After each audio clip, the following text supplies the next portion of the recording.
നമസ്കാരം. ആപ്കി അദാലത്തിലേക്ക് നിങ്ങളെ സ്വാഗതം ചെയ്യുകയാണ്. ആപ്കി അദാലത്തിൽ ഞങ്ങൾ വലിയ സെലിബ്രിറ്റികളെയാണ് കൊണ്ടുവരാറുള്ളത്. അവർ ചെയ്ത പ്രവൃത്തികൾക്ക് നമ്മൾ ചോദ്യം ചോദിക്കുന്നു, നമ്മൾ അവരെ വിചാരണയും ചെയ്യുന്നു, അങ്ങനെ അവരുടെ അടുത്തുനിന്ന് ഉത്തരം തേടുന്നു. പക്ഷേ ചില സമയത്ത് ആപ്കി അദാലത്തിൽ ജനങ്ങൾ ഇഷ്ടപ്പെടുന്നവരോടും ചില ചോദ്യങ്ങൾ നമ്മൾ ചോദിക്കാറുണ്ട്.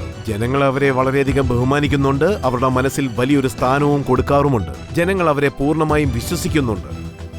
അങ്ങനെയുള്ള ഒരു വ്യക്തിയാണ് ഇന്നിവിടെ അതിഥിയായിട്ട് വരാൻ പോകുന്നത്. പ്രശസ്ത യോഗ ഗുരു സ്വാമി രാംദേവ് ആപ്കി അദാലത്തിൽ ഹാജരാകുന്നു.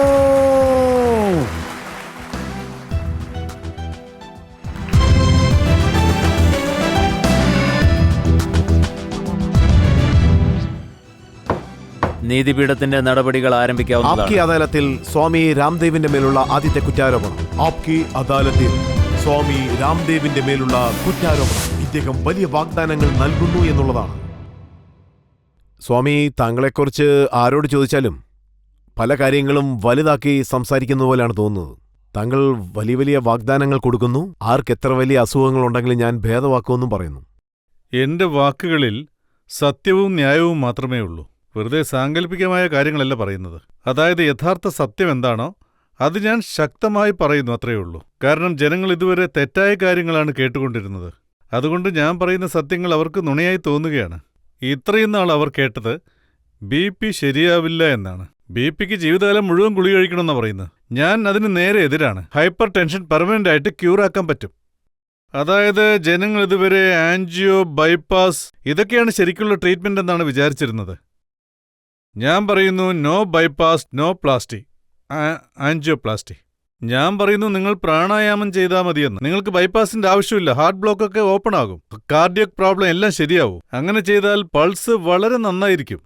അതായത് ഇതുപോലെയുള്ള സെൻസിറ്റീവായ കാര്യങ്ങളിൽ പോലും ഞാൻ ചില കാര്യങ്ങൾ പറഞ്ഞാൽ ജനങ്ങൾ കരുതുന്നു ഇവൻ എന്തൊക്കെയായി പുലമ്പുന്നത്, ഇവന് ബുദ്ധിക്ക് വല്ല കുഴപ്പമുണ്ടോ, ഇതൊക്കെ സത്യമാണെന്ന് വിചാരിക്കും. ഞാനും താങ്കളോട് ചോദിക്കുന്ന ഇതാണ്, താങ്കളുടെ തലച്ചോറ് ശരിക്കും പ്രവർത്തിക്കുന്നുണ്ടോ ഇങ്ങനെ?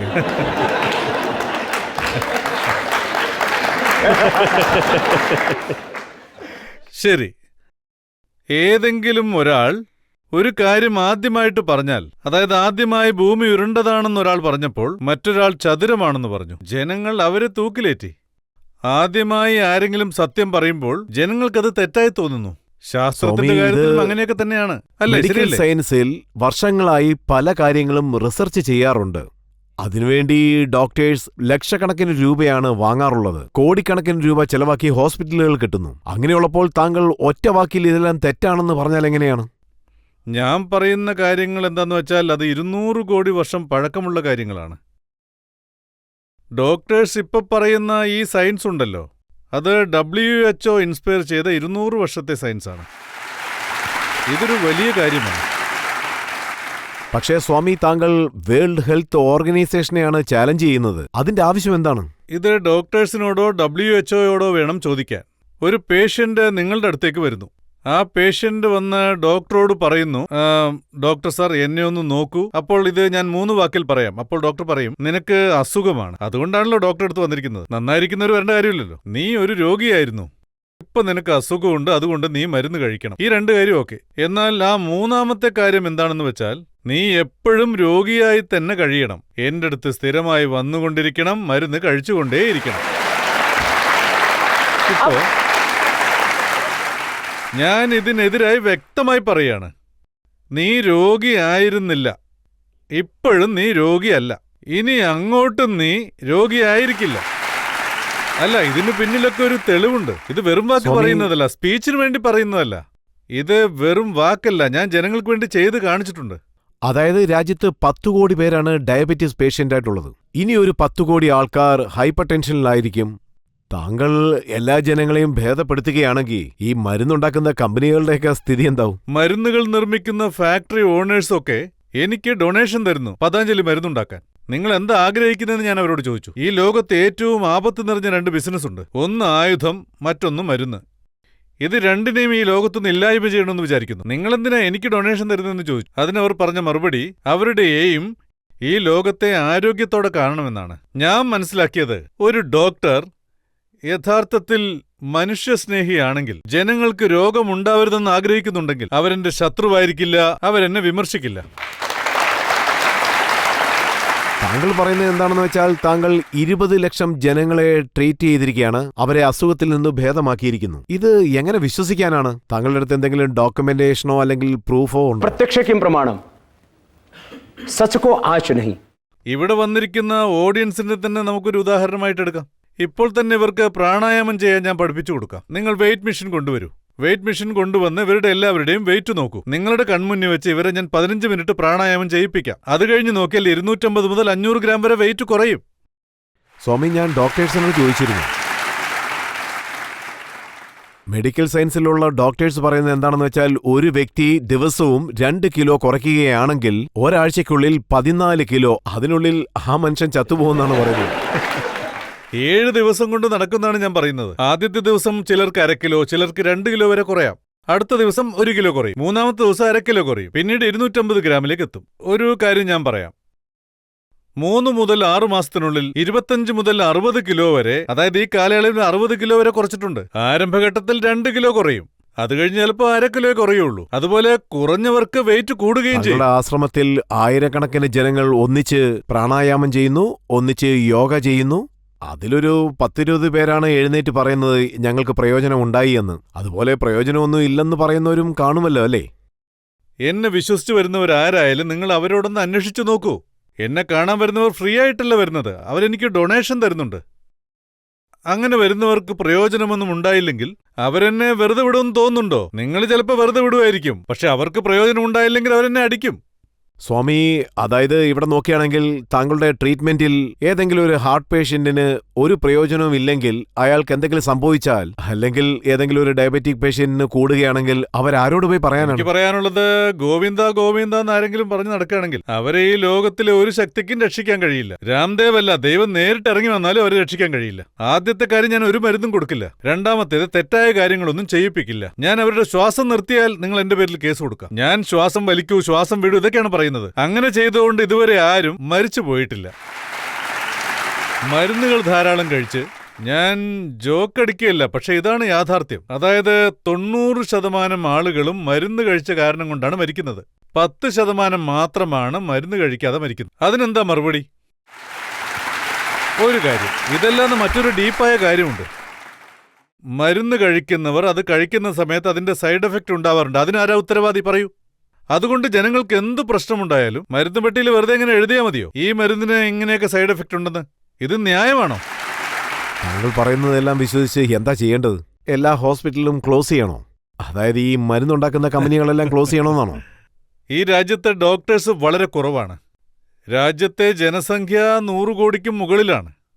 50,000 രോഗികൾക്ക് ഒരു ഡോക്ടറാണ് ഉള്ളത്.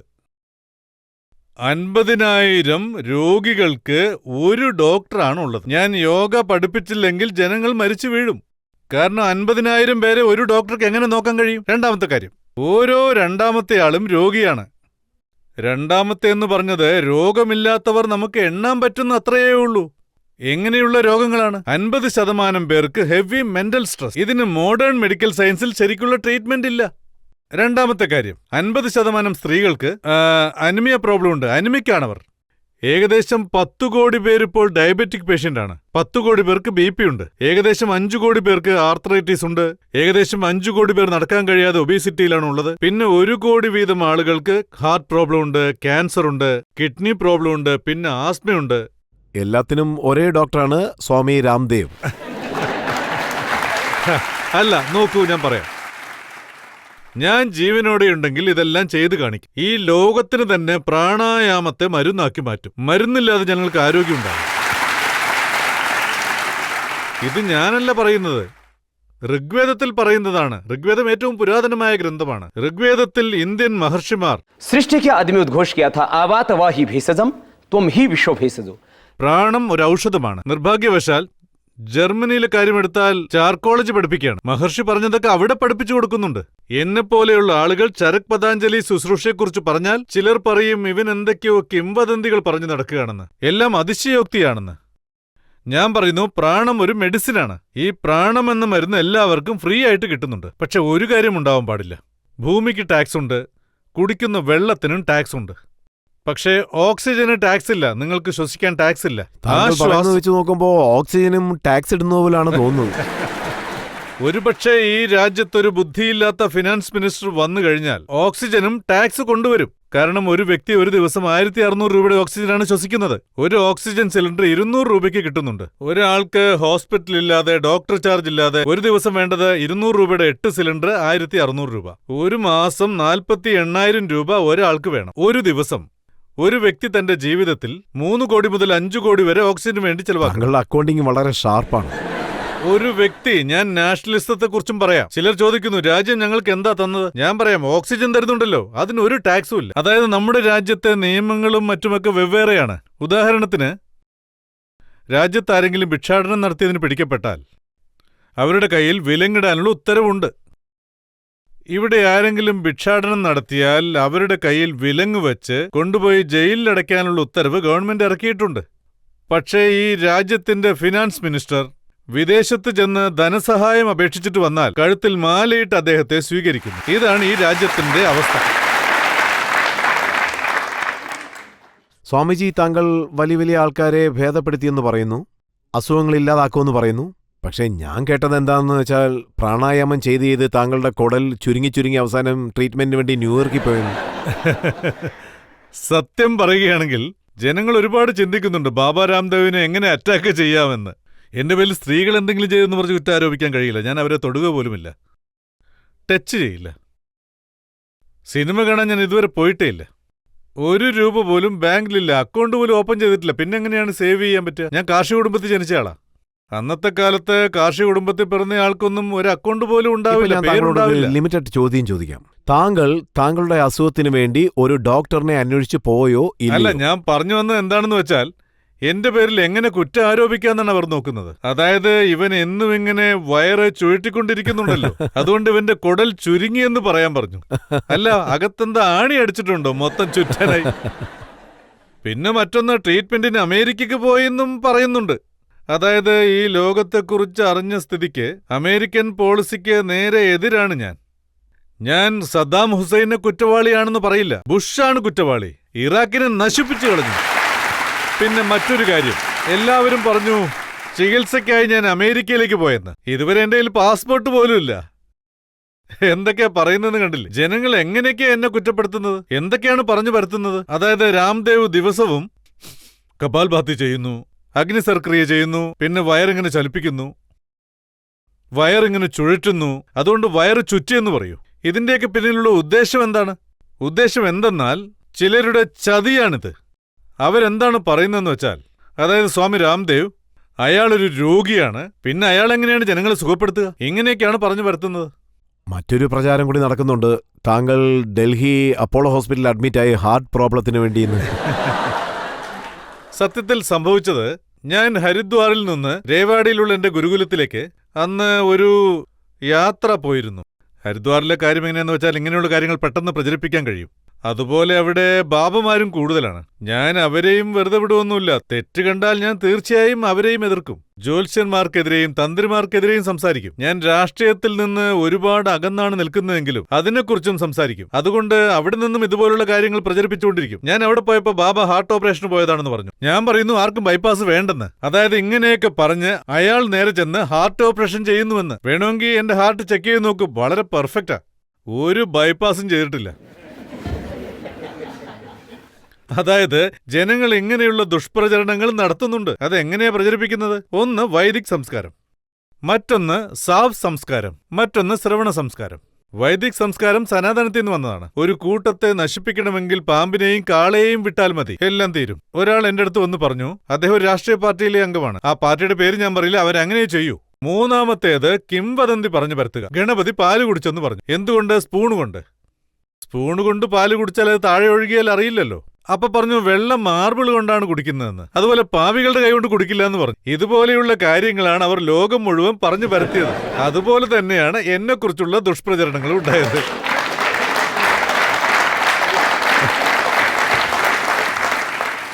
സ്വാമി, കുറ്റാരോപണത്തിന്റെ ഒരു വലിയ ലിസ്റ്റ് തന്നെ എന്റെ പക്കലുണ്ട്.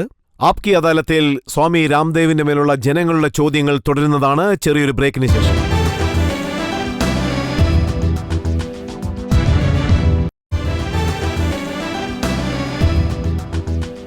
ആപ്കി അദാലത്തിൽ ഇന്ന് നമ്മൾ ജനങ്ങൾക്ക് വേണ്ടി ചോദ്യം ചോദിച്ചുകൊണ്ടിരിക്കുന്നത് സ്വാമി രാംദേവിനോടാണ്. ആപ്കി അദാലത്തിൽ സ്വാമി രാംദേവിന്റെ മേലുള്ള കുറ്റാരോപണം ഇദ്ദേഹം ഡബിൾ സ്റ്റാൻഡ് എടുക്കുന്നു എന്നുള്ളതാണ്.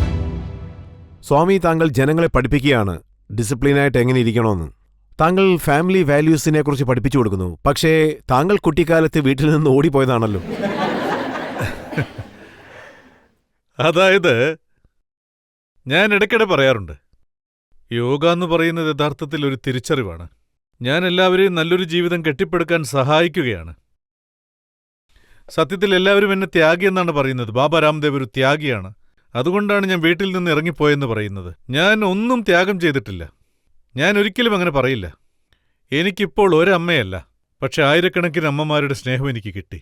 ഒരച്ഛനെ നഷ്ടമായി, പക്ഷെ ആയിരക്കണക്കിന് അച്ഛന്മാരുടെ സ്നേഹം കിട്ടുന്നുണ്ട്. ഒരു സഹോദരനെ ഞാൻ വിട്ടുവന്നു, പക്ഷെ ആയിരക്കണക്കിന് സഹോദരന്മാർ എന്റെ കൈകോർക്കുന്നു. അങ്ങനെ നോക്കുകയാണെങ്കിൽ ഞാൻ വീട്ടിൽ നിന്ന് എവിടെയും പോയിട്ടില്ല.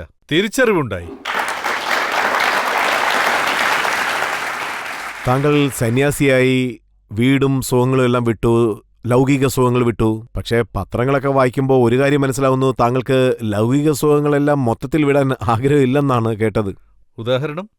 ന്യൂയോർക്ക് ടൈംസിൽ എഴുതിയിരിക്കുന്നത് താങ്കൾ വലിയ വലിയ കാറുകളിലാണ് യാത്ര ചെയ്യുന്നത്.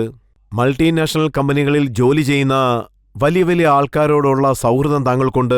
ലക്ഷറീസ് ആയ വീടുകളിലാണ് താങ്കൾ താമസിക്കുന്നത്. എനിക്ക് പറയാനുള്ളത്, ഞാൻ വിദേശ കാർ ഒരിക്കലും വാങ്ങില്ല. പക്ഷേ എന്നെ ക്ഷണിക്കാൻ ആരെങ്കിലും വന്നാൽ, അതായത് റിസീവ് ചെയ്യാൻ, അപ്പൊ ഞാൻ അവരോട് എങ്ങനെയാ പറയാ ഇതിൽ ഞാൻ കേറില്ല, ഇരിക്കില്ല എന്നൊക്കെ? ചില കാര്യങ്ങളിൽ നമ്മൾ കുറച്ച് പ്രാക്ടിക്കലായിരിക്കണ്ടേ? മറ്റൊരു കാര്യം, ഞാൻ ആരുടെ വീട്ടിലാണോ താമസിക്കുന്നത്, ഒരുപക്ഷേ ഈ രാജ്യത്തെ ടോപ്പ് ഇൻഡസ്ട്രിയലിസ്റ്റിലുള്ള ആളാവാം, ഒരുപക്ഷേ വലിയ രാഷ്ട്രീയ നേതാവാകാം, വലിയ നടനായിരിക്കാം, ചിലപ്പോൾ സാധാരണ മനുഷ്യരായിരിക്കാം. അവരോട് ഞാനൊരിക്കലും അങ്ങനെ പറയില്ല. അതായത് ഇപ്പോ ഞാൻ ഒരാളുടെ വീട്ടിലേക്ക് പോവാണെങ്കിൽ അവര് കുറ്റവാളിയാണോ അല്ലെങ്കിൽ തീവ്രവാദിയാണോ, ഞാൻ ആരുടെ വീട്ടിൽ പോയാലും അത് നമ്മുടെ നാടല്ലേ, ആശയം വെവ്വേറെ ആയിരിക്കാം. എതിർപ്പ് ഏത് രീതിയിലാണെന്ന് വെച്ചാൽ, ചിലപ്പോൾ മൾട്ടിനാഷണൽസിനെ സപ്പോർട്ട് ചെയ്യാം, അല്ലെങ്കിൽ ഞാൻ അതിനെ എതിർത്ത് സംസാരിക്കാം. പക്ഷെ താങ്കൾ മൾട്ടിനാഷണൽസിനെ എതിർക്കുന്ന ആളല്ലേ? ഞാൻ മൾട്ടിനാഷണലിന് എതിരല്ല. ഞാൻ രാജ്യത്തിന്റെ സമ്പത്തിലും ജനങ്ങളുടെ ആരോഗ്യത്തിലും കൃത്രിമം കാണിക്കുന്നവരാണ് എന്റെ ശത്രുക്കൾ. ചിപ്സിന് എതിരെയാണ്, കൂൾ ഡ്രിങ്ക്സിനെതിരെയാണ്. പിന്നെ അത് കഴിച്ചാൽ ഹാർട്ട് അറ്റാക്ക് വരും, സ്ട്രോക്ക് വരും, ചിലപ്പോൾ പാരാലിസിസ് വരാം, ബ്രെയിൻ ഡാമേജ് ആവാം. അതൊക്കെ ഉപയോഗിക്കുന്നതുകൊണ്ട് പല്ലുകൾ പോലും പൊടിഞ്ഞു പോകും. നിങ്ങൾ 7 ദിവസം അത് പല്ലിന്റെ താഴെ വെച്ചാൽ പല്ല് പോവും. ഇത് 2 നിലപാടാണ്. അമേരിക്കയിലുള്ള പെപ്സി കുടിക്കുമ്പോൾ അതിലുള്ള pH വാല്യൂ 5.8 ആണ്. പക്ഷേ ഇന്ത്യയിൽ കിട്ടുന്നതിൽ 2.8, 2.4, 2.5, 2.2 ഒക്കെയാണ്. അതുകൊണ്ട് ഈ ഇരട്ട നിലപാട് നിങ്ങളുടെ വീട്ടിലെ ടോയ്ലറ്റ് വൃത്തിയാക്കുന്ന ആസിഡാണ്. അതിലുള്ള pH വാല്യൂ ആണ് ഈ കൂൾ ഡ്രിങ്ക്സിലുള്ളത്. അതാണ് ജനങ്ങളോട് പറയുന്നത്. കൂൾ ഡ്രിങ്ക്സ് എന്ന് വെച്ചാ പറയൂ, ഇതെല്ലാവർക്കും അറിയാവുന്ന കാര്യമാണ്. ഇതിൽ എന്റെ ഭാഗത്ത് എന്ത് തെറ്റാവുള്ളത്? ഞാൻ പറഞ്ഞു, ഇത് കുടിച്ചാൽ നിങ്ങളുടെ വയറ് ചീത്തയാവും, ഹാസ്റ്റോ പ്രോസസ് പ്രോബ്ലം ഉണ്ടാകും. ടെക്നോളജി ഒന്നുമില്ലാതെ 2 രൂപയുടെ തക്കാളി അത് ചട്നിയാക്കി വിൽക്കുന്നു. അതേ മൾട്ടിനാഷണലിൽ 80 രൂപയ്ക്ക്. നമ്മുടെ നാടിന്റെ കാശാണ് ചുരുട്ടിക്കൊണ്ടു പോകുന്നത്. കിലോയ്ക്ക് 4 രൂപ പോലുമില്ല. ചീപ്പായ ഉരുളക്കിഴങ്ങ് 2-3 രൂപയ്ക്കാ വാങ്ങുന്നത്. ചില സമയത്ത് ചീഞ്ഞു പോയ തക്കാളി കിലോ 50 പൈസയ്ക്കാണ് വാങ്ങുന്നത്. കിലോയ്ക്ക് 2 രൂപയുള്ള ഉരുളക്കിഴങ്ങ് അല്ലെങ്കിൽ 3 രൂപയുള്ള ഉരുളക്കിഴങ്ങ് ചിപ്സാക്കി കിലോ 400 രൂപയ്ക്ക് വിൽക്കുന്നു.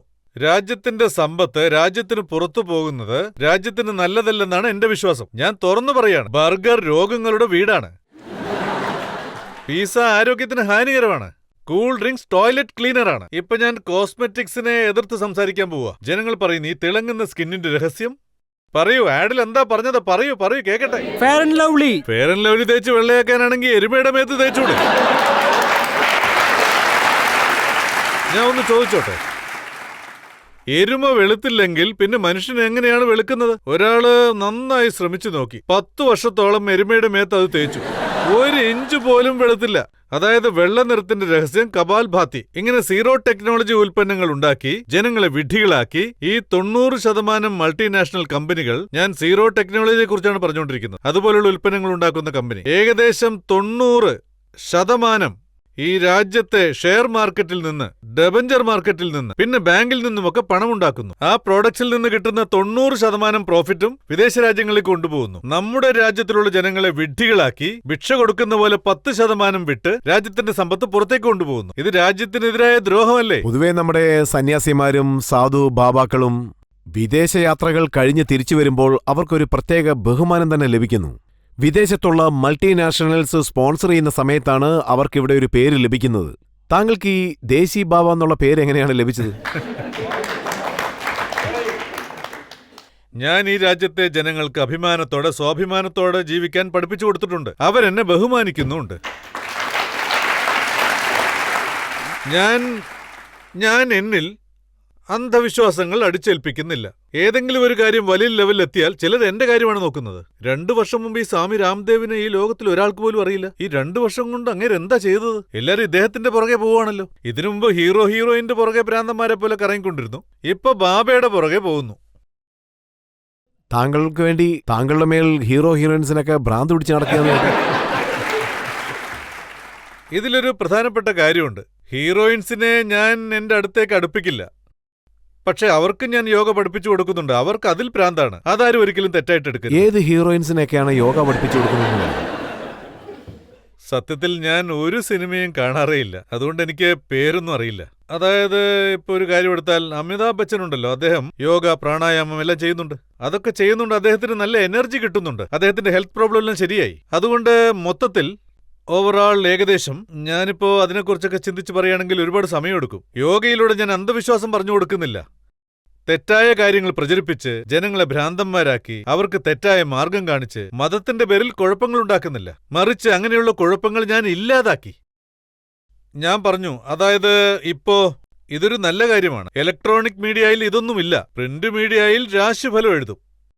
ഞാൻ രാശിഫലം എഴുതുന്നവരോട് പറഞ്ഞു, നിങ്ങൾ ബുദ്ധിപരമായി ഒന്ന് ചിന്തിക്കണം. രാമനും രാവണനും ഒരേ രാശിയാണ്. കംസനും കൃഷ്ണനും ഒരേ രാശിയാണ്. മുലായം സിംഗിനും മായാവതിക്കും ഒരേ രാശിയാണ്. രാഷ്ട്രീയ പാർട്ടിയുടെ കാര്യമെടുത്താൽ സുഷമാജിയും സോണിയാജിയും ഒരേ രാശിയാണ്. ഇപ്പോ ഈ രാജ്യത്തെ ചൂടായ ഒരു കാര്യം എന്താണെന്ന് വെച്ചാൽ ജയേന്ദ്ര സരസ്വതിക്കും ജയലളിതയ്ക്കും ഒരേ രാശിയാണ്. അപ്പൊ ഞാൻ ചോദിച്ചു, നിങ്ങൾ എന്താ പറഞ്ഞു വരുന്നത്? ഇന്ന് എന്റെ മുന്നിൽ നിൽക്കുന്ന രജത് സാറിനും രാംദേവിനും ഒരേ രാശിയാണ്.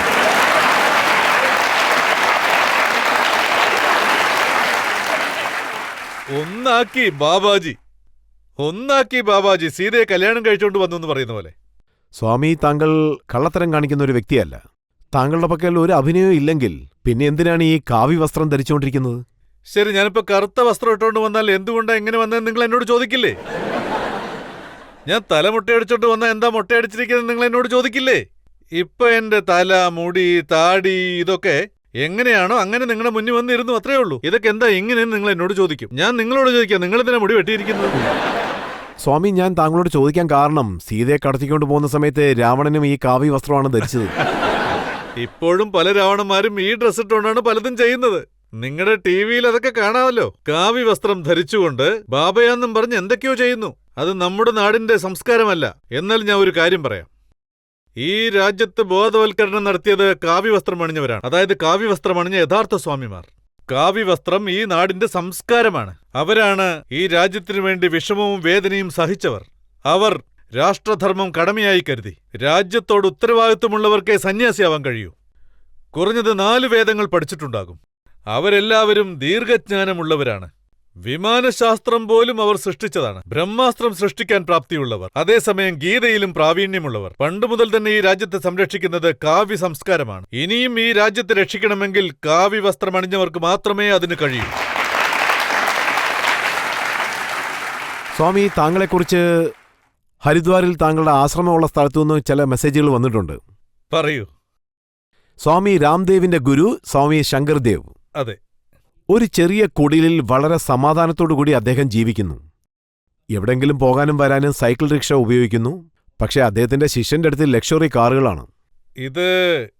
ഇത് ഞാൻ തുറന്നു പറഞ്ഞല്ലോ. അതായത് ഇത്രയും നേരം എന്നെക്കുറിച്ച് ചോദിച്ചു, ഇപ്പൊ എന്റെ ഗുരുവിനെ കുറിച്ച് ചോദിക്കുന്നു. ജനങ്ങൾ എന്നെ AC റൂമിൽ താമസിപ്പിക്കുന്നു. ഞാൻ AC ഇടാറില്ല. ജനങ്ങൾ വരുമ്പോൾ അവർക്ക് വിയർക്കുമ്പോൾ ഞാൻ AC ഓൺ ചെയ്യും. ഇപ്പൊ ഞാൻ അകത്ത് വന്ന ഉടനെ പറഞ്ഞു, നിങ്ങൾ ഈ വസ്ത്രമാണല്ലോ അണിഞ്ഞിരിക്കുന്നത്, ഇവിടെ മുഴുവനും AC ഉണ്ട്, നിങ്ങൾക്ക് തണുക്കില്ലെന്ന് ചോദിച്ചു. അടുത്തിരിക്കുന്നവർക്കല്ലേ തണുക്കൂ. ഞാൻ എന്റെ ദേഹത്തെ 2 വസ്ത്രങ്ങൾ അണിയും. ഒരു ദിവസം 2 നേരം കഴിക്കും. അതും ജോലി തിരക്ക് കൂടുതലാണെങ്കിൽ 1 നേരമേ കഴിക്കൂ. 9 വർഷമായി ഞാൻ ധാന്യങ്ങൾ കഴിക്കുന്നില്ല.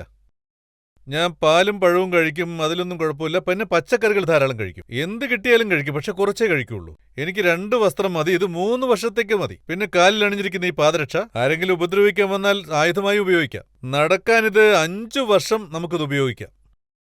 ഞാൻ എന്റെ വ്യക്തി ജീവിതത്തിൽ എന്റെ സ്വന്തം ആവശ്യത്തിനു വേണ്ടി 1 രൂപ ചെലവാക്കാൻ പോലും ആലോചിക്കും. 1 രൂപ ചെലവാക്കുകയാണെങ്കിൽ പോലും ഇതെന്തിനാണെന്ന് പലവട്ടം ചിന്തിക്കും. അതെല്ലാം ഇരിക്കട്ടെ, താങ്കളുടെ പേരിൽ എത്രത്തോളം പ്രോപ്പർട്ടീസ് ഉണ്ട്? ഞാൻ ഏകദേശം 2.5 വർഷമായി 10, 15, 20, 30,000 പേരെ കാലത്ത് എഴുന്നേൽപ്പിക്കും, എന്റെ അടുക്കലേക്ക് വരുത്തും. അവര് പണം തന്നു.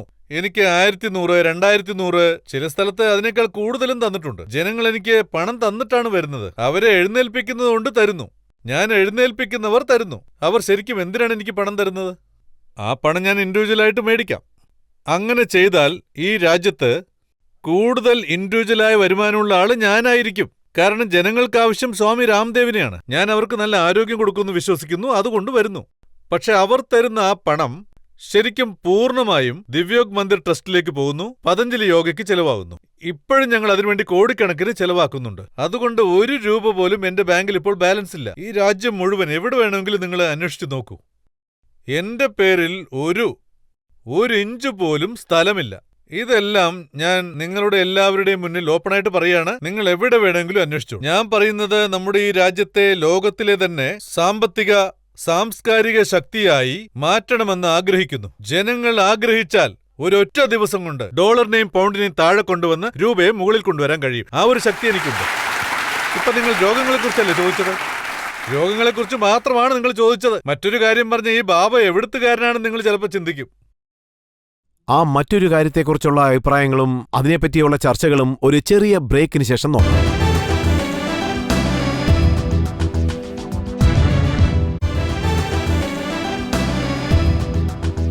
ആപ്കി അദാലത്തിൽ ഇന്ന് നമ്മുടെ ചോദ്യശരങ്ങൾക്ക് നടുവിൽ ഇരിക്കുന്നത് സ്വാമി രാംദേവ് ആണ്. ആപ്കി അദാലത്തിൽ സ്വാമി രാംദേവിന്റെ മേലുള്ള കുറ്റാരോപണം ഇദ്ദേഹത്തിന്റെ പാത കൊമേഴ്ഷ്യൽ ആണ് എന്നുള്ളതാണ്. സ്വാമി, താങ്കൾ അംഗീകരിക്കുന്നുണ്ടോ ജനങ്ങൾ താങ്കൾക്ക് നൽകിയ പണത്തിന്റെ അത്രയും മറ്റൊരു സ്വാമികൾക്കും നൽകിയിട്ടില്ലെന്നുള്ളത്? ഞാൻ ജനങ്ങൾക്ക് വേണ്ടി വലിയൊരു കാര്യം ചെയ്യണമെന്ന് ആഗ്രഹിച്ചു. അത് ഗവൺമെന്റ് ചെയ്യേണ്ടതായിരുന്നു. ഒരു ഗവൺമെന്റും ഇത് ചെയ്തില്ല. സ്വാതന്ത്ര്യത്തിന് ശേഷം വന്ന ഗവൺമെന്റുകളെല്ലാം ഇത് കൊള്ളയടിക്കുകയായിരുന്നു. ഈ രാജ്യത്തെ ബ്രിട്ടീഷുകാർ എന്തുമാത്രം കൊള്ളയടിച്ചോ അതിനേക്കാൾ കൂടുതൽ നമ്മുടെ രാജ്യത്തെ നേതാക്കൾ കൊള്ളയടിച്ചിട്ടുണ്ട്. ഇതാരും വലുതാക്കുന്നില്ല. അതുകൊണ്ടാണ് ജനങ്ങൾ കൈയടിക്കുന്നത്. പക്ഷേ ഇങ്ങനെ പറഞ്ഞാലും, അതായത് രാജ്യത്തുള്ള സ്വാമിമാരും ഒക്കെ ഇതുപോലെ ജനങ്ങളെ കൊള്ളയടിക്കുമെന്ന് പറഞ്ഞാലും കൈയടിക്കും. അതായത് ഇത് സത്യമാണ്. ഈ നാട്ടിൽ ഒരുപാട് ബാബമാർ അവരുടെ വീട്ടിനെ തന്നെ ട്രസ്റ്റാക്കി മാറ്റി. അവരുടെ അനന്തരാവകാശികളെ ട്രസ്റ്റിയാക്കി, മരുമക്കളെ ട്രസ്റ്റിയാക്കി. ഇതിനു മുമ്പുണ്ടായിരുന്ന സന്യാസിമാർ, മഹാഋഷികൾ, അവർക്കെല്ലാവർക്കും ഏക ഭാര്യയായിരുന്നു. പക്ഷെ ഇപ്പോൾ ഉള്ളവർക്ക് ഒരുപാട് ഭാര്യമാരുണ്ട്. ഭാര്യമാർ മാത്രമല്ല, പ്രണയിനികളുമുണ്ട്. സ്വാമി, മറ്റൊരു അഭിപ്രായമുണ്ട്. ഈ മതം വെച്ചുള്ള സാമ്പത്തികം പോലെ മറ്റൊന്നിലും ഇല്ലെന്നാണ് പറയുന്നത്. ഇപ്പോ ഈ കാര്യം, ഇതിൽ ശരിക്കും മതത്തിന്റെ പേരിൽ ജനങ്ങളിൽ നിന്ന് പണം വാങ്ങുന്നത് തെറ്റല്ല. എന്നാൽ ആ പണം എന്തിനു വേണ്ടി ചിലവാക്കുന്നു എന്നതാണ് പ്രധാനം. അപ്പോ ഈ കാര്യത്തെക്കുറിച്ച് പറയൂ. താങ്കൾക്ക് ലഭിക്കുന്ന പണം താങ്കൾ എന്താണ് ചെയ്യുന്നത്? ഇതുവരെ ഞാൻ വാങ്ങിയ പണമെല്ലാം, അതിൽ നിന്ന് ഹരിദ്വാറില് പതഞ്ജലി യോഗപീഠത്തിന്റെ ഒരു OPD ഉണ്ടാക്കി. അത് ലോകത്തിലൊരു വലിയ OPD ആണ്. അവിടെ ഏകദേശം 5000 രോഗികളെ ശുശ്രൂഷിക്കാൻ കഴിയും. അവിടെ ഓരോ ആൾക്കും സൗജന്യമായി ഉപദേശങ്ങൾ കിട്ടും. അവിടെ ഒരാളോടും 1 രൂപ പോലും കൺസൾട്ടൻസി ഫീസ് വാങ്ങില്ല. കൂടാതെ പാവപ്പെട്ട ജനങ്ങൾക്ക് മരുന്ന് സൗജന്യമായി നൽകും. മരുന്നിൽ 90% ഡിസ്കൗണ്ട് കൊടുക്കുന്നുണ്ട്. അതും ദുരുപയോഗം ചെയ്യാത്ത രീതിയിൽ. ഞാൻ വാങ്ങുന്ന ഓരോ രൂപയും അതിന്റെ കണക്കുകൾ ഈ രാജ്യത്തെ ആരുടെ മുമ്പിലും ചോദിച്ചാൽ ഞാൻ കാണിക്കും. മറ്റൊരു കാര്യം, ഇപ്പൊ ഏകദേശം 500 പേർ ആശ്രമത്തിൽ സേവനം ചെയ്യുന്നുണ്ട്. 100 വൈദ്യന്മാരുണ്ട്. ആരിൽ നിന്നും 1 പൈസ പോലും വാങ്ങുന്നില്ല. ഞാൻ നിർമ്മിച്ചിട്ടുള്ള പതഞ്ജലി യോഗപീഠത്തിൽ അതിൽ ഏകദേശം 20% മുതൽ 25% വരെ ജനങ്ങൾക്ക് സൗജന്യ താമസം, സൗജന്യ ചികിത്സ, സൗജന്യ മരുന്നുകൾ, അതിനുള്ള ഏർപ്പാടുകൾ ചെയ്യുന്നുണ്ട്. ജനങ്ങളുടെ കയ്യിൽ നിന്ന് വാങ്ങുന്നത് ജനങ്ങൾക്ക് വേണ്ടി ചെലവഴിക്കുന്നു. സ്വാമി, ഇത് ബിസിനസ് അല്ലേ? അതായത് താങ്കൾ ക്യാമ്പ് ചെയ്യുന്ന സ്ഥലങ്ങളുടെ പുറത്തെല്ലാം മരുന്ന് കടകൾ വെക്കാറുണ്ട്. ചികിത്സയിൽ ഫസ്റ്റ് പ്രയോറിറ്റി യോഗയ്ക്കാണ് കൊടുക്കുന്നത്. ആയുർവേദ മരുന്നുകൾ കഴിക്കുന്നതിനോടും എനിക്ക് പൂർണ്ണ യോജിപ്പൊന്നുമില്ല. പക്ഷെ അത് പ്രകൃതിയുമായി ഇണങ്ങിയതാണ്. അതിന് സൈഡ് എഫക്റ്റ് ഇല്ല. അതുകൊണ്ടാ പറയുന്നത് ഞാൻ പ്രഥമ പരിഗണന കൊടുക്കുന്നത് യോഗയ്ക്കാണ്. അതല്ലാതെ ജീവൻ രക്ഷിക്കാൻ അത്യാവശ്യമാണെങ്കിൽ ആയുർവേദ മരുന്നുകൾ സ്വീകരിക്കാം. അലോപ്പതി ആവശ്യമാണെങ്കിൽ അതുമാകാം. പതഞ്ജലി യോഗപീഠത്തിന്റെ പൂർണ്ണ പ്രോജക്റ്റ് ഞാൻ തയ്യാറാക്കിയിട്ടുണ്ട്. ഞാൻ ഡിക്ലെയർ ചെയ്തിട്ടുണ്ട്. ഞാൻ അലോപ്പതിക്ക് ഒരിക്കലും എതിരല്ല. ആർക്കെങ്കിലും ഹാർട്ട് അറ്റാക്ക് വന്നാൽ പെട്ടെന്ന് ഹോസ്പിറ്റലിലേക്ക് പോയല്ലേ പറ്റൂ. താങ്കളുടെ പക്കൽ ആയുർവേദത്തിന്റെ ഉള്ള ഒരു ഡിഗ്രി ഇല്ലല്ലോ. ഞാൻ സ്റ്റഡി ചെയ്തത്, ഇപ്പൊ സ്റ്റഡി ചെയ്തുകൊണ്ടിരിക്കുന്നത്, അതിപ്പോ ഈ സ്കൂളിലും കോളേജിലും ഒന്നും പഠിപ്പിക്കുന്നില്ല. അത് ഞാൻ പഠിച്ചിരുന്നെങ്കിൽ, അതായത് ആ ഏൻഷ്യൻ സയൻസ് മെഡിസിനെ കുറിച്ച് നിങ്ങളുടെ മുന്നിൽ പറയാൻ കഴിയില്ല. എനിക്ക് പറയാനുള്ളത്, ഏൻഷ്യൻ മെഡിക്കൽ സയൻസിൽ ഫിസിക്കൽ ബോഡിയിൽ റിസർച്ച് നടക്കുന്നുണ്ട്. ഫിസിക്കൽ ബോഡിയെക്കുറിച്ച് എനിക്ക് നല്ല നോളജ് ഉണ്ട്. ആർക്ക് വേണമെങ്കിലും എന്നോട് ചോദിക്കാം. പക്ഷെ ഒരു ഡോക്ടർ എന്നുള്ള നിലയിൽ മരുന്ന് കൊടുക്കുന്ന ആളുടെ അടുത്ത് ഒരു ചെറിയ ഡിഗ്രിയെങ്കിലും കാണണ്ടേ? നോക്കൂ, എനിക്ക് ഡിഗ്രി ഉണ്ട്. ഞങ്ങളുടെ ഋഷി പരമ്പരയിൽ ഗുരുകുല രീതിയിലായിരുന്നു വിദ്യാഭ്യാസം.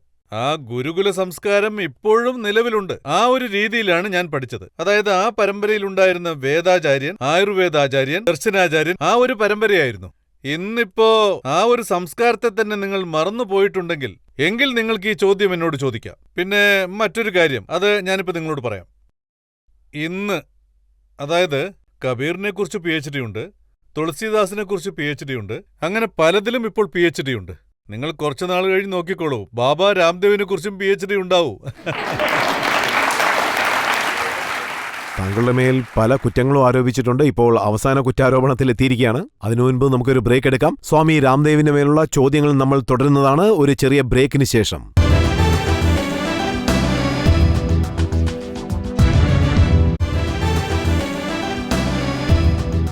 ആപ്കി അദാലത്തിൽ ഇന്ന് നമ്മൾ ജനങ്ങൾക്ക് വേണ്ടി ചോദ്യം ചോദിച്ചുകൊണ്ടിരിക്കുന്നത് സ്വാമി രാംദേവിനോടാണ്. ആപ്കി അദാലത്തിൽ സ്വാമി രാംദേവിന്റെ മേലുള്ള കുറ്റാരോപണം ഇദ്ദേഹം അധികാര കേന്ദ്രത്തിൽ കൂടുതൽ ക്ലോസ് ആണ് എന്നുള്ളതാണ്. സ്വാമി, താങ്കളെ കാണുന്ന പത്രപ്രവർത്തകരോ അല്ലെങ്കിൽ മീഡിയ ആൾക്കാരോ അവർ പറയുന്നത് എന്താണെന്ന് വെച്ചാൽ ആരോഗ്യം, യോഗ, ആയുർവേദം ഇതിനെക്കുറിച്ചുള്ള ചർച്ചകൾ കുറഞ്ഞിരിക്കുന്നു, രാഷ്ട്രീയം കൂടുതലാണെന്ന് പറയുന്നു. ഈ രാജ്യത്ത് നടക്കുന്ന കാര്യങ്ങളെക്കുറിച്ച് ഞാൻ എന്റെ അഭിപ്രായങ്ങൾ പറഞ്ഞാൽ, അതായത് ഞാൻ പാപം ചെയ്യേ, കുറ്റം ചെയ്യേ, അല്ലെങ്കിൽ രാഷ്ട്രീയം കളിക്കുക, അങ്ങനെയൊന്നും ചെയ്യില്ല. ഞാൻ ഇന്നും വ്യക്തമായിട്ട് പറയാം, ഞാൻ ഇതുവരെ ഒരു രാഷ്ട്രീയ പാർട്ടിയിലും അംഗമല്ല. ഒരു രാഷ്ട്രീയ പാർട്ടിയുടെ മീറ്റിംഗിനും പോയിട്ടില്ല. ഭാവിയിലും എന്റെ തീരുമാനം ഇതാണ്. ഇതിനു മുമ്പ് ഞാൻ ഒരു രാഷ്ട്രീയ പാർട്ടിയുടെ കൂടെയും ചേർന്നിട്ടില്ല. അതുപോലെ ഞാൻ ഭാവിയിലും എന്റെ ജീവിതത്തിൽ ഒരിക്കലും ഒരു രാഷ്ട്രീയ പാർട്ടിയിലും ചേരില്ല. ഇതെന്റെ ശക്തമായ പ്രതിജ്ഞയാണ്. താങ്കൾ ഒരു രാഷ്ട്രീയ പാർട്ടിയിലും ചേരില്ലെന്ന് പറയുന്നു. അപ്പൊ സ്വന്തമായിട്ട് പാർട്ടി ഉണ്ടാക്കാൻ പോവുകയാണോ?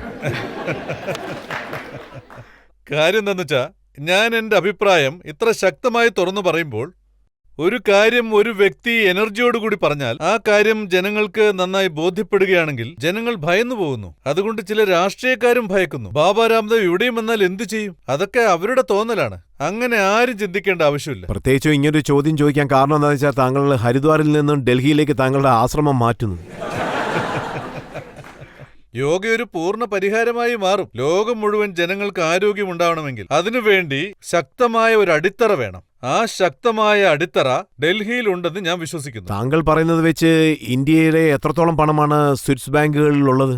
ഏകദേശം 48 ലക്ഷം കോടി രൂപ, അതായത് ഇന്ത്യൻ മണി, സ്വിസ് ബാങ്കിൽ ഡെപ്പോസിറ്റ് ചെയ്യപ്പെട്ടിട്ടുണ്ട്. ഏകദേശം 37 ബാങ്കുകളിലായി. ഇത് ഗവൺമെന്റ് റിപ്പോർട്ടിൽ പറഞ്ഞൊരു കാര്യമാണ്. അതായത് യഥാർത്ഥത്തിൽ അവിടെയുള്ള 48 ലക്ഷം കോടി രൂപ അല്ലെങ്കിൽ അതിൽ കൂടുതൽ നമ്മുടെ രാജ്യത്തുനിന്ന് കൊള്ളയടിച്ച ആ സ്വത്ത് പോർച്ചുഗലിലും ഇംഗ്ലണ്ടിലും ഹോളണ്ടിലുമുള്ള ആർക്കിയോസ് മ്യൂസിയത്തിൽ വെച്ചിരിക്കുകയാണ്. അതൊരു 50 ലക്ഷം കോടി ഉണ്ടാവും. എല്ലാം ചേർത്താൽ ഏകദേശം 1 ലക്ഷം കോടി രൂപയുണ്ടാവും. ഈ രാജ്യത്തിന്റെ ഒരു വർഷത്തെ ബഡ്ജറ്റ് 4.5 ലക്ഷം കോടി രൂപയാണ്. ഈ സ്വത്തുക്കളെല്ലാം ഇന്ത്യയിലേക്ക് തിരിച്ചെത്തിയാൽ രാജ്യത്തിന് 25 വർഷത്തോളം ഒരു ടാക്സും വാങ്ങാതെ മുന്നോട്ട് പോവാം. നിങ്ങൾ പറയും, സ്വാമിജി ഇതെല്ലാം നടക്കുന്ന കാര്യമാണോ? പക്ഷെ ഇതാണ് സത്യം. അതുപോലെ ഫിലിപ്പീൻസിൽ, ചേരയിൽ, നമ്മുടെ അയൽ രാജ്യമായ പാകിസ്ഥാനിൽ പോലും നമ്മുടെ രാജ്യത്തെ യൂറോ സ്കാമിലെ സ്വിസ് ബാങ്കിൽ കൊണ്ടുപോയ പണം. സ്വാമി, താങ്കൾ പറയുന്നത് ധനകാര്യ വകുപ്പ് മന്ത്രി കേട്ടാ താങ്കൾ യോഗ പഠിപ്പിച്ചു കൊടുത്താൽ മതി, ഇതിൽ എന്തിനാണ് തലയിടുന്നത്? ഒരു കാര്യം ഞാൻ പറയാം, ഇത് രാജ്യത്തിന്റെ പണമാണ്, അല്ലാതെ ഒരു വ്യക്തിയുടെ അല്ല. ഇത് ധനകാര്യമന്ത്രിയുടെ പണമല്ല, MP മാരുടേതുമല്ല, മുഴുവനും രാജ്യത്തിന്റെ സർക്കാരിന്റെ ജോലിയല്ലേ, അല്ലാതെ സന്യാസിമാരും സാധുക്കളും ചെയ്യുന്ന ജോലിയാണോ? ഞാൻ ഒരു കാര്യം പറയാം, ഞാൻ സന്യാസി ആവുന്നതിന് മുൻപ് ഒരു ഇന്ത്യനാണ്. ഒരു ഇന്ത്യൻ ഇന്ത്യയെക്കുറിച്ച് പറയുന്നതിൽ ഒരു തെറ്റുമില്ല. ഒരു ഇന്ത്യൻ രാജ്യത്തിന്റെ സ്ഥിതിഗതികളെക്കുറിച്ച് പറയുന്നത് ഒരിക്കലും തെറ്റാവില്ല. അവരോട് പറയണം, ഞാനും കടക്കാരനാണല്ലോ. ഇപ്പൊ നിങ്ങൾക്കും കുറഞ്ഞത് 18,000 രൂപയുടെ കടമുണ്ട്. ഈ രാജ്യത്തിന് മൊത്തത്തിൽ 18, 12+6 ഈ രാജ്യത്തിന് മൊത്തം 18 ലക്ഷം കോടി രൂപ കടമുണ്ട്. അവർ ഒരുപക്ഷെ ആ പണം തന്നില്ലെങ്കിൽ ഇന്ത്യൻ ഗവൺമെന്റ് ചെയ്യേണ്ട ഒരു കാര്യമുണ്ട്. ഒരു പ്രപ്പോസൽ പാസാക്കി UNOയ്ക്ക് അയക്കണം. UNO മുഖാന്തരം സ്വിസ് ഗവൺമെന്റ് കാര്യം അറിയും. അവിടുന്ന് നമ്മുടെ പണം ഇന്ത്യയിലേക്ക് തിരിച്ചെത്തും. ഇത് വളരെ നല്ല കാര്യമല്ലേ? ഇങ്ങനെയുള്ള വാക്കുകൾ കേൾക്കുമ്പോൾ താങ്കൾ പ്രധാനമന്ത്രിയാകാൻ ആഗ്രഹിക്കുന്നു തോന്നുന്നു. എനിക്ക് പ്രധാനമന്ത്രിയാകണമെന്നൊന്നും ആഗ്രഹമില്ല. ധനകാര്യമന്ത്രിയാവാനും ആഗ്രഹമില്ല. ഒന്ന് ചോദിച്ചോട്ടെ, ഞാൻ പറഞ്ഞത് ഫാക്റ്റ് ആണോ അതോ അല്ലയോ? നമ്മൾ പ്രധാനമായും നോക്കേണ്ടത്, ഒരുപക്ഷെ ഇത് ഫാക്റ്റ് ആണെങ്കിൽ ഇപ്പൊ ഇവിടെ ഇരിക്കുന്ന എല്ലാവരും പറയൂ, ഈ കാര്യം ചർച്ച ചെയ്യപ്പെടണോ വേണ്ടയോ? പറയൂ, എല്ലാവരും പറയൂ. ചർച്ച ചെയ്യപ്പെടണമെന്ന് അവർ തന്നെ പറഞ്ഞല്ലോ. നിങ്ങൾ ഈ കാര്യത്തെക്കുറിച്ച് ധനകാര്യമന്ത്രിയോട് ചോദിക്കണം. നിങ്ങൾ എന്തിനാണ് കടം വാങ്ങുന്നതെന്ന്. ഇന്ത്യയിലേക്ക് മൾട്ടിനാഷണൽ കമ്പനീസിന് വരുത്തുന്നു, ഭിക്ഷാടനം നടത്തുന്ന രീതിയിൽ രാജ്യത്തെ കൊണ്ടുവന്നിരിക്കുന്നു. ഈ രാജ്യത്തിന്റെ പണം തിരികെ വന്നാൽ ഒറ്റ ദിവസം കൊണ്ട് ഈ രാജ്യം ലോകത്തിലെ തന്നെ ഒരു വലിയ സാമ്പത്തിക ശക്തിയായി മാറും. അപ്പോൾ അമേരിക്ക നമ്മുടെ മുമ്പിൽ കൈകൂപ്പും. കാരണം അതാണ് ലോകത്തെ ഏറ്റവും കൂടുതൽ കടം വാങ്ങിയ രാജ്യം. ഈ ഒരു അവസ്ഥയിൽ ഒരു സാധാരണ മനുഷ്യനെന്ന നിലയ്ക്ക് എനിക്ക് ഇങ്ങനെയൊന്നും ചിന്തിക്കാൻ പാടില്ലേ? അതുകൊണ്ടാണ് ഞാൻ പറയുന്നത്, ഈ രാജ്യത്തിനു വേണ്ടി ഓരോ ഇന്ത്യക്കാരനും ചിന്തിക്കണം. അത് ഏത് മതത്തിൽപ്പെട്ടവരായാലും ശരി, സന്യാസിയാണെങ്കിലും കുടുംബസ്ഥനാണെങ്കിലും ആരാണെങ്കിലും ശരി, ഈ രാജ്യത്ത് ജനിച്ചവർ ഈ രാജ്യത്തിനു വേണ്ടി സംസാരിക്കുന്നതിൽ ഒരു തെറ്റുമില്ല. താങ്കൾ മൾട്ടിനാഷണലിനെതിരായിട്ട് സംസാരിക്കുന്നു, അമേരിക്കയ്ക്കെതിരായിട്ട് തീപ്പൊരി പ്രസംഗങ്ങൾ നടത്തുന്നു, രാഷ്ട്രീയക്കാർക്കെതിരായിട്ടും സംസാരിക്കുന്നു, ബാബാക്കൾക്കെതിരായിട്ടും സംസാരിക്കുന്നു. താങ്കൾക്ക് പേടി തോന്നുന്നില്ലേ? എനിക്ക് തോന്നുന്നത്, ഞാൻ ഈ ലോകത്ത് ഉള്ളതുവരെ ഈ ലോകത്തുള്ള ഒരു മനുഷ്യശക്തിക്കും എന്നെ ഒന്നും ചെയ്യാൻ കഴിയില്ല, എന്റെ കൂടെ ദൈവം ഉള്ളതുവരെ. ഈ പാതയിലൂടെ നടക്കാൻ തുടങ്ങിയപ്പോൾ തന്നെ എനിക്കറിയാം ഈ പാതയിൽ മുള്ളുകൾ ഉണ്ടാകുമെന്ന്. എന്നാൽ അതിനുശേഷവും ഞാൻ ഒരു കാര്യം പറയാം. അതായത്, ഉരലിൽ തലവെച്ചാൽ പിന്നെന്തിനാണ് ഉലക്കയെ കണ്ടു പേടിക്കുന്നത്? ഇത് ഞാൻ തുടക്കം മുതലേ സ്വീകരിച്ചതാണല്ലോ. ഇത് തീരുമാനിച്ചതിന് ശേഷമാണ് ഞാൻ നാടിന്റെ നന്മയ്ക്ക് വേണ്ടി, ജനങ്ങളുടെ നന്മയ്ക്ക് വേണ്ടി, എനിക്ക് ശരിയെന്ന് തോന്നുന്നത് ഞാൻ പറയുന്നു. രാജ്യ നന്മയ്ക്ക് വേണ്ടി പറയുന്നത് പാപമോ കുറ്റമോ അല്ല, മറിച്ച് രാജ്യത്തിനുമേൽ ഒരു ആപത്ത് വരുന്ന സമയത്ത് മിണ്ടാതിരുന്നാൽ അതാണ് കുറ്റവും പാപവും. ഇതാണ് ആപ്കി അദാലത്തിൽ നമ്മൾ ചോദിച്ച ചോദ്യങ്ങൾക്ക് അദ്ദേഹം നൽകിയ ഉത്തരം. ഇപ്പോൾ ഇന്നത്തെ ജഡ്ജിയായ രഞ്ജിത് കുമാറിന്റെ ജഡ്ജ്മെന്റ് എന്താണെന്ന് നമുക്ക് നോക്കാം. സ്വാമിജിക്ക് നേരെ ഉന്നയിക്കപ്പെട്ട ആരോപണങ്ങൾക്ക് വളരെ നല്ല മറുപടികൾ തന്നെ നൽകി. അതിലൊരു സംശയവുമില്ല. സ്വാമി തന്റെ പ്രവൃത്തികളിലൂടെ കോടിക്കണക്കിന് അനുയായികളെ ആകർഷിച്ചിട്ടുണ്ട്. അദ്ദേഹത്തിന്റെ ചികിത്സയിലൂടെ ജനങ്ങൾക്ക് ഗുണമുണ്ടായിട്ടുണ്ട്. സ്വാമിജി ഇന്ന് ഈ നീതിപീഠത്തിൽ അദ്ദേഹത്തിന് നേരെ ഉന്നയിക്കപ്പെട്ട ആരോപണങ്ങൾക്ക് കൃത്യമായി മറുപടികൾ നൽകി. അദ്ദേഹത്തിന് നേരെയുള്ള എല്ലാ ആരോപണങ്ങളിൽ നിന്നും ഈ നീതിപീഠം അദ്ദേഹത്തെ മോചിപ്പിക്കുന്നു. അദ്ദേഹത്തിന്റെ പ്രവൃത്തികൾ രാജ്യത്തെ ജനങ്ങൾക്ക് ഗുണകരമാവുമെന്ന് ഈ നീതിപീഠം വിശ്വസിക്കുന്നു.